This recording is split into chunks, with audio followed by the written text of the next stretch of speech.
হরিপদবাবু, আরও সামান্য রেশন আমাকে দিন না দয়া করে, নইলে আমরা স্বামী স্ত্রী না খেয়ে মরব।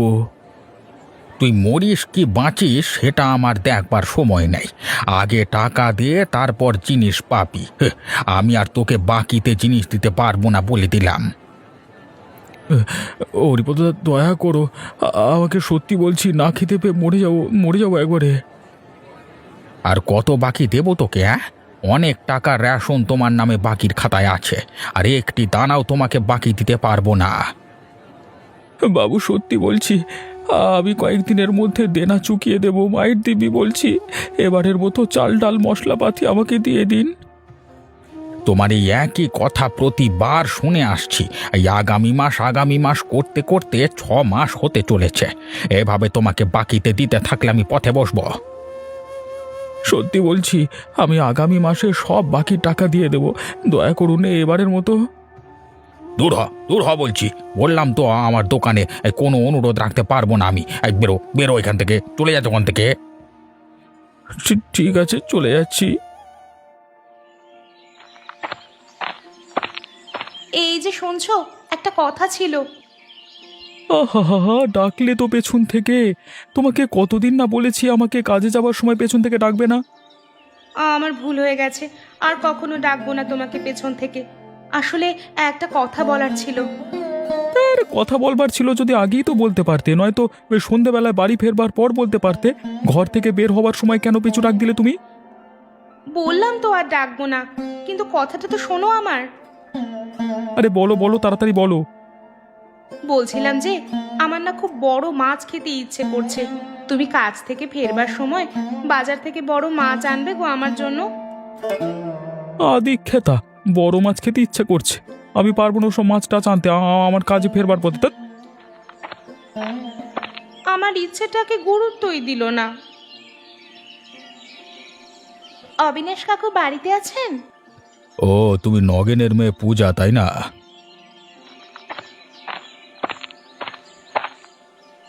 আগে হ্যাঁ অবিনাশ কাকু।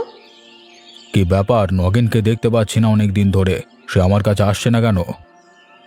বাবার খুব শরীর খারাপ দুদিন ধরে, ওষুধপত্র কেনার টাকা নেই, তাই আমি এসেছি আপনার কাছে কিছু সাহায্য চাইতে। দেখো পূজা, নগেনের আগেও অনেকবার আমার কাছ থেকে নানান মিথ্যে অজুহাত দিয়ে অনেক টাকা মেরেছে। আমি ওকে ভরসা করি না। অবিনাশ কাকু, সত্যি বাবার শরীরটা খুব খারাপ। এই সময় ওষুধপত্র না খেলে প্রাণে বাঁচবে না বাবা। বুঝেছি, কিন্তু তুমি যদি ওষুধের জন্য টাকা নিতে এসেছো আমার কাছ থেকে, তাহলে অসম্ভব। আমি একটি টাকা দিয়েও তোমাকে সাহায্য করতে পারবো না। অবিনাশ কাকু আমাকে মুখের উপর না বলে দিল। এখন বাবাকে কি করে ওষুধ কিনে খাওয়াবো?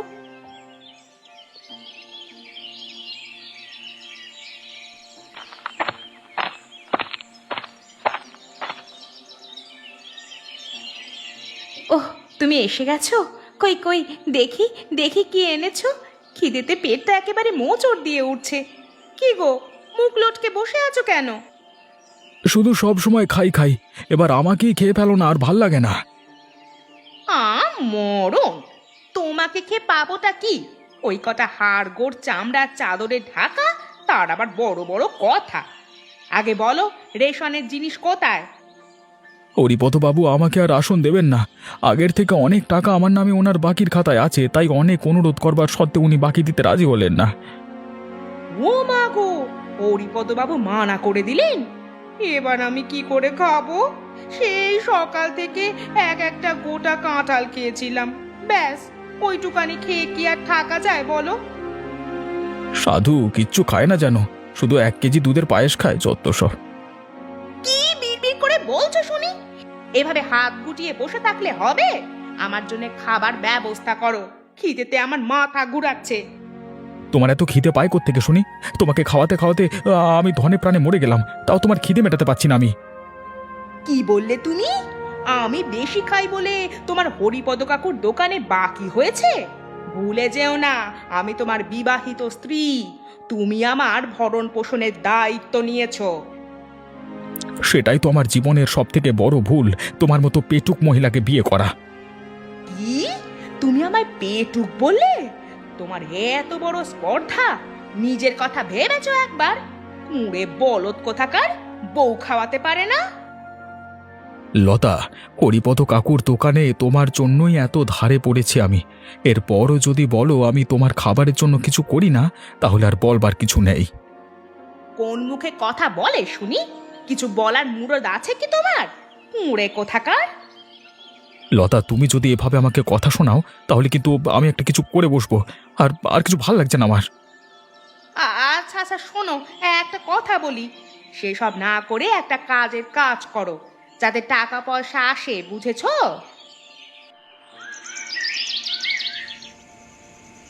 কিরে পূজা, তোকে একটা কাজে পাঠালাম, সেটাও করতে পারলি না? সত্যি ভাবতে কষ্ট হয়, তুই নাকি আমার মেয়ে কলা। ধ্যাৎ। বাবা, আমি ভীষণ কষ্ট পাই তোমাকে বাবা বলে পরিচয় দিতে।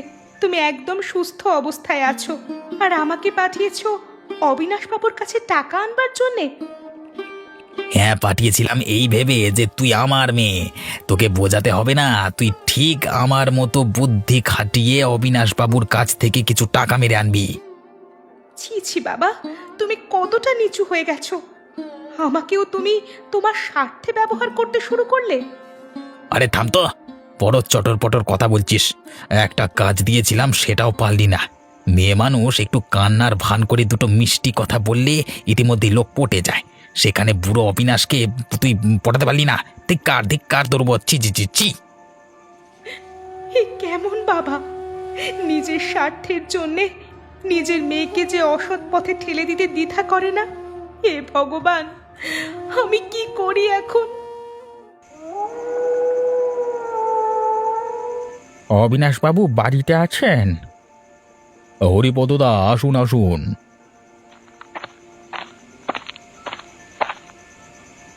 কেন ডেকে পাঠিয়েছেন আমাকে জানতে পারি? কোনো বিশেষ কারণ নাকি? মানে হরিপদদা, আপনি ঠিকই ধরতে পেরেছেন। সামনে বসন্ত উৎসব। আমার ইচ্ছে সেদিন গ্রামের সমস্ত মানুষকে দুপুরে খাওয়াবো। বাহ, এ তো অনেক মহৎ ইচ্ছে আপনার। তার জন্য আপনাকে সাধুবাদ জানাই। তাহলে সমস্ত কিছুর ভার আপনাকেই দেওয়া হলো। তাহলে আপনার তত্ত্বাবধানে এই মহৎ খাবারের আয়োজন করা হবে। অবিনাশ বাবু, আপনি ওসব নিয়ে একদম ভাববেন না, আমি সবটাই সামলে নেব। বাহ, গ্রামের সমস্ত লোকের খাবারের আয়োজন মানে সে তো অনেক টাকার জিনিসপত্র। এই সুযোগে আমি বেশ মোটা টাকা কামাতে পারবো। আরে হরিপদদা, আপনি একা কি বিড়বিড় করছেন আর কি ভাবছেন? না না অবিনাশ বাবু, আমি আপনার আয়োজনের কথাই ভাবছিলাম। বলছিলাম, আপনি কি কি খাবারের পদ করতে চাইছেন শুনি? গোবিন্দভোগ চালের ভাত, সোনামুগের ডাল, পটলের দোরমা, কাতলা মাছের কালিয়া, খাসির মাংস আর কাঁচা আমের চাটনি, তার সাথে মিষ্টি দই আর রাজভোগ। বাহ, অবিনাশ বাবু, আপনার পছন্দের তুলনা নেই। হবে নাই বা কেন? হ্যাঁ, গায়ে যে আপনার জমিদার বংশের রক্ত বইছে। আমি একটা পদ যোগ করতে চাইছি, যদি আপনি অনুমতি দেন আর কি। হরিপদদা, নিঃসন্দেহে বলুন। যদি কাতলা মাছের মাথা দিয়ে মুড়ি ঘন্ট করা যায়, তাহলে সোনায় সোহাগা। হ্যাঁ, গ্রামের লোকেরা এই উৎসবের ভাণ্ডার চিরকাল মনে রাখবে। হে ভগবান, আমার আর ভালো লাগছে না। এদিকে পেটুক বউকে খাওয়াতে খাওয়াতে আমি নিঃস্ব হয়ে গেলাম, আর ওদিকে কোনো কাজ ও সন্ধান খুঁজে পাচ্ছি না আমি।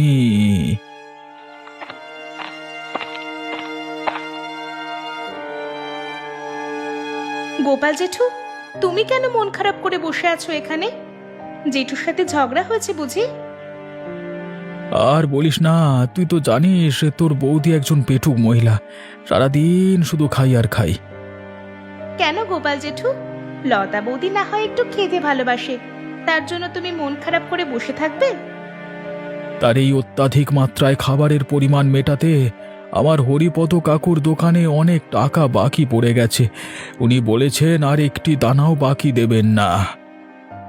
ও, এটা তো খুব চিন্তার বিষয়। আচ্ছা পূজা, এবার তুমি বলো কেন এসেছো এখানে মুখ ভার করে? কি ব্যাপার?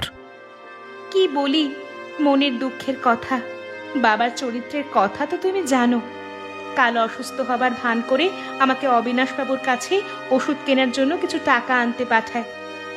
হায় হায় রে, শেষমেশ একমাত্র মেয়েটাকেও ছাড়ছে না নগেন। এরপর কি হবে? অবিনাশবাবু স্পষ্ট বলে দিয়েছেন যে বাবা নাকি আগে অনেক টাকা ওনার থেকে মেরেছেন, তাই ওনার পক্ষে একটি টাকা দেওয়াও অসম্ভব। তোমারও দেখি আমার মতো অবস্থা, একদিকে হরিপদ কাকু, অন্যদিকে লতার চেঁচামেচি। চলে গেলাম গো। হ্যাঁ জেঠু, বাড়ি ফিরে বাবা আমাকে অবিনাশবাবুর থেকে টাকা আনতে না পারার জন্য অনেক কথা শোনালো। ওহে নগেন, বাড়িতে আছিস?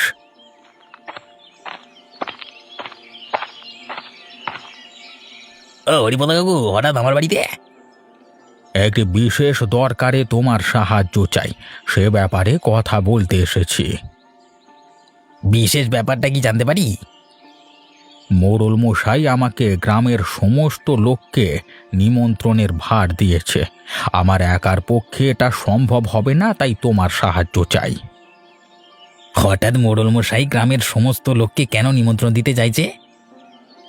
এইবার উনি ওনার বাড়িতে বসন্ত উৎসবের আয়োজন করবেন, তাই গ্রামের সকলকে উপস্থিত থাকবার নিমন্ত্রণ দিতে বলেছেন।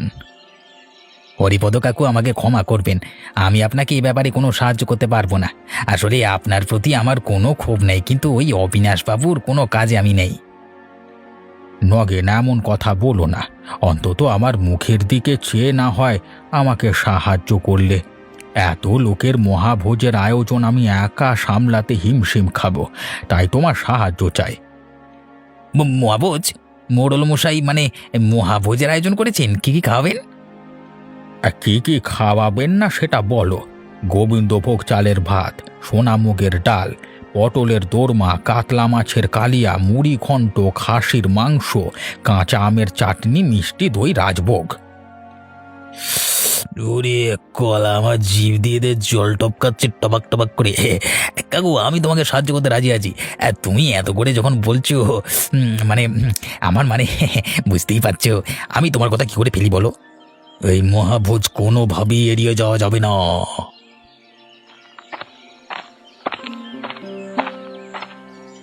ও লতাদি, কি হলো? কোথায় যাচ্ছ?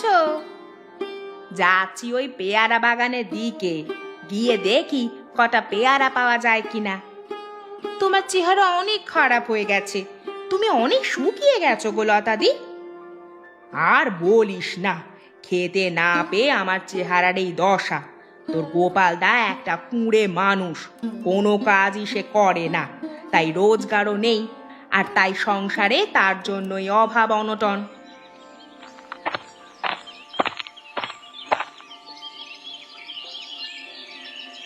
আরে লতা বৌদি, নীলিমা, ভালোই হলো তোমাদের সাথে দেখা হয়ে গেল। তাহলে তোমাদের নিমন্ত্রণটা সেরেই ফেলি। হ্যাঁ নগেন, তুমি আমাদের নিমন্ত্রণ করবে? কিন্তু কোন খুশিতে? তোমার মেয়ের বিয়ে বুঝি? আরে না না, পূজার বিয়ে এত তাড়াতাড়ি দেবো না। তাহলে কিসের নিমন্ত্রণ বলো? ওই মোড়লবাবু বসন্ত উৎসবের দিন মহাভোজের আয়োজন করেছেন, তাই গ্রামের সমস্ত মানুষকে নিমন্ত্রণ করবার ভার আমাকে আর হরিপদ কাকুকে দিয়েছেন, বুঝলে? বাহ, এ তো খুশির খবর। আমি সেজে গুজে মোহভোজ খেতে চলে যাব। নগেন, বলো না কি কি খাওয়াবে? এই গোবিন্দভোগ চালের ভাত, সোনামুগের ডাল, আরো অনেক কিছু, আর বলবো না। সেখানে গিয়ে দেখতে পাবে। বাহ, অনেক দিন পর এত ভালো ভালো খেতে পারবো, শুনেই খুশি হলাম। কিন্তু কবে যে সেই দিন আসবে সেই আশাই রইলাম। হ্যাঁ, গোপালের বউ যা পেটুক সব একাই খেয়ে নেবে। আরে 10 জনের খাবার একাই নাকি খেয়ে ফেলে শুনেছি। গোপালদার জন্য করুণা হয়।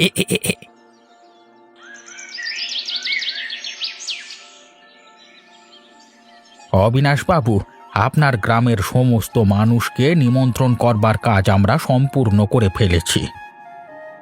অনেক অনেক অভিনন্দন হরিপদবাবু, আপনি না থাকলে আমার পক্ষে এত বড় আয়োজন করা অসম্ভব হতো। সে তো আমি আপনার সাথে সর্বদাই আছি, তবে শুধু আমাকে বললে কি করে হবে? আমি নগেনকেও সাথে করে নিয়েছিলাম, কারণ আমার একার পক্ষে একদমই সম্ভব ছিল না। বেশ বেশ, ভালো করেছো। আমি দুজনের উপর বেজায় খুশি। দুজনে মিলে বাজার হাট প্যান্ডেলের ব্যবস্থা সবকিছুই করতে হবে। অবিনাশবাবু, আপনি চিন্তা করবেন না, আমরা আছি। আপনার সব কাজ আমরা খুব ভালোভাবে সামলে নেব। মহা আনন্দে বড় করে মহাভোজের আয়োজন করো, তার জন্য আমি একটুও কিপটেমি করব না। আর এই গ্রামের বসন্ত উৎসবে সমস্ত লোক মহাভোজ খুব আনন্দ করে খাবে।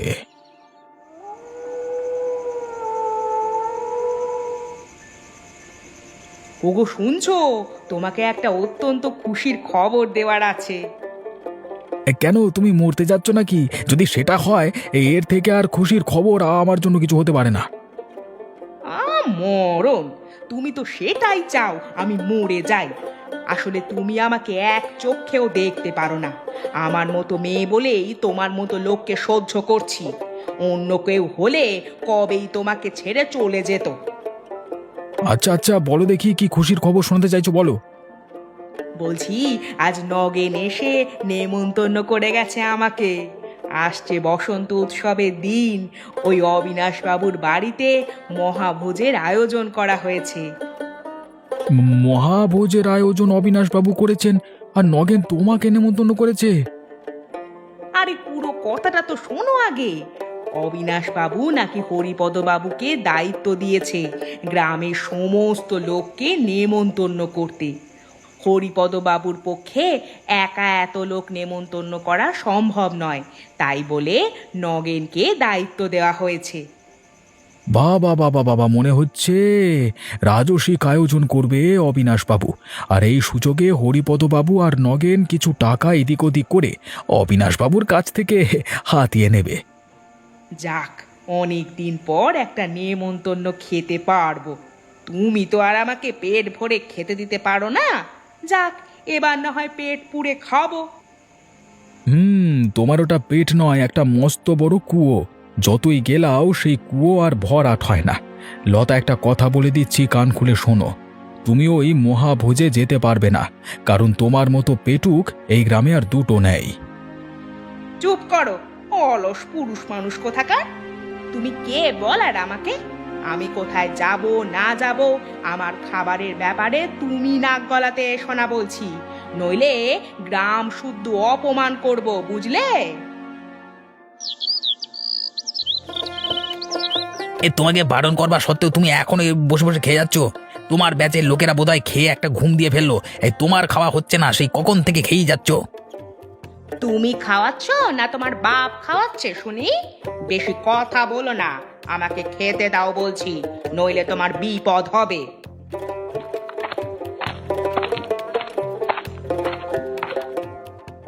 কি হলো, কি কি হলো? আরে নগেন, কি ব্যাপার? তুমি লতার উপর রাগ দেখাচ্ছ কেন এরকম করে? আরে গ্রামের লোকেরাও আছে, সকলের সামনে এরকম ঝগড়া করো না, লোকে হাসাহাসি করবে তো। দেখুন না অবিনাশ বাবু, ও আমাকে শান্তি মতো খেতে দিচ্ছে না। আমি একটু খেতে ভালোবাসি বলে ও আমাকে কথা শোনাচ্ছে। ও না আমার খাওয়া একদম দেখতে পারে না। 3টে ব্যাচ ধরে লতা খেয়েই চলেছে। ও স্বাভাবিকভাবে খেলে এই খাবারগুলো কত মানুষ খেতে পারতো। লতা একাই যদি 20-25 জন মানুষের খাবার খেয়ে মানে একাই খেয়ে নেয়, তাহলে কি হবে? আরে নগেন, ওকে খেতে দাও। ও যখন খেতে চাইছে ওকে বারণ করো না। আমি অঢেল ব্যবস্থা করে রেখেছি, যে যত পারে ইচ্ছা যায় খাক। উফ, কোন অলক্ষণে এক রাক্ষসীকে গোপালদা বিয়ে করেছিল কে জানে। কলা না না, খাও, খেয়ে উদ্ধার করো, কলা ভাল লাগে না।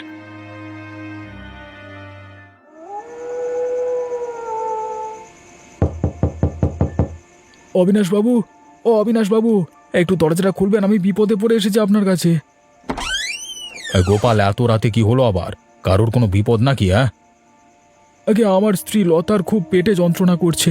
ওকে কতবার বলেছি কম করে খেতে, কিন্তু কে কার কথা শুনে, হাজার বারণ করবার সত্ত্বেও ওর মতো করে হামলে খেয়েছে। এখন পেটের ব্যথায় অস্থির চিৎকার করে কাঁদছে। আরে এটা তো সবাই জানে তোমার বউ খুব পেটুক, কি আর করবার আছে? যার যেমন চরিত্র, তবে লতাকেও একটু ভেবে চিন্তে খেতে হতো। মানে উৎসব বাড়ির রান্না তো একটু মশলাপাতি বেশি দেওয়া হয়, সেসব রান্না পেট ঠেসে খেলে এমনই হয়। সেই জন্যই ওকে আমি আসতে বারণ করেছিলাম। আজকে এই লতার জন্যই আমি ধারে পড়েছি। হরিপদ কাকার দোকানে আজকে অনেক জিনিস ধার হয়ে আছে। এই রাক্ষসীকে খাওয়াতে খাওয়াতে আমি নিজে শেষ হয়ে যাব বাবু। বলি কি, এক প্রকার ভালোই হয়েছে, পেটের ব্যথা হয়েছে, এবার হয়তো লতা কিছুটা শিক্ষা পাবে, এক প্রকার তুমি নিস্তার পাবে। ঠিক আছে বাবু, কিন্তু পেট ব্যথা বেশি হয়ে গেলে পরে আরও কেলেঙ্কারি হয়ে যাবে। এত রাতে তাকে যদি হাসপাতালে নিয়ে যেতে হয় তাহলে তো এক বিপদ। তার চিকিৎসা করবার টাকা কোথায় পাবো? গোপাল, তুমি চিন্তা করো না, আমি একটা ওষুধ দিয়ে দিচ্ছি, তুমি এখানে দাঁড়াও। এই নাও গোপাল, এই ওষুধটা এক্ষুনি এই লতাকে খাইয়ে দাও, আশা করি শীঘ্রই আরাম পাবে। ধন্যবাদ অবিনাশবাবু, আপনাকে অসংখ্য ধন্যবাদ।